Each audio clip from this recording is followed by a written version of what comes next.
அனைவருக்கும் காலை வணக்கம். நண்பர்களே, சகோதரிகளே, நான் பலமுறை வேண்டி கேட்டுக்கொள்கிறேன், பதிவேடுகளிலும் பதிவிட்டிருக்கின்றேன். இந்த மாட்டு இறைச்சியை தயவுசெய்து உண்ணாதீர்கள். அதனால் எந்த ஒரு நற்பயனும் இல்லை. மாடு இனங்களே அழிக்கப்பட்டு குழந்தைகள் முதல் பால் கிடைக்காத வரையில் மிகவும் வேதனையாக இருக்குது. அன்றாட பொருள்களின் தேவையான முக்கிய அத்தியாவசியமான பொருள் பால். அந்த பால் வழங்கக்கூடிய பசுக்களை கொல்வது மிக மிக கொடுமை.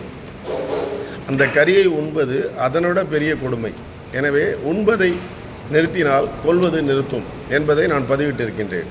தயவு கூர்ந்து இனி வரும் காலங்களாவது தயவு கூர்ந்து வேலூர், விஷாரம், ஆம்பூர், வாணியம்பாடி, திருப்பத்தூர் எத்தனையோ இடங்களை நான் சுற்றி பார்த்துருக்கிறேன். அனைத்தும் இந்த மாடுகள் வெட்டப்பட்டு பசுக்கள் தான். காலை மட்டும் இது இல்லை, காலை விவசாயிகளுக்கு கொடுங்கள். விவசாயிகள் இன்றைக்கு அழிந்து கொண்டிருக்கிறது. எனவே விவசாய மாடுகளுக்கு காளைகளை கொடுங்கள். அறுப்பதற்கென்று சந்தைகளே மாடுகளை விற்காதீர்கள். வீட்டிலே நீங்கள் முன்னேற்றத்துக்காக உங்கள் குழந்தைகளை பாலூட்டி வளர்த்த அந்த தெய்வமான கால்நடை பசுக்களை நீங்கள் கசாப்பு கடைக்கு சந்தையில் விற்கும் பொழுது வேதனையாக இருக்கிறது. வேண்டாம், அந்த பாவம். இறந்துவிட்டால் அடக்கம் செய்யுங்கள், இது புண்ணியம்.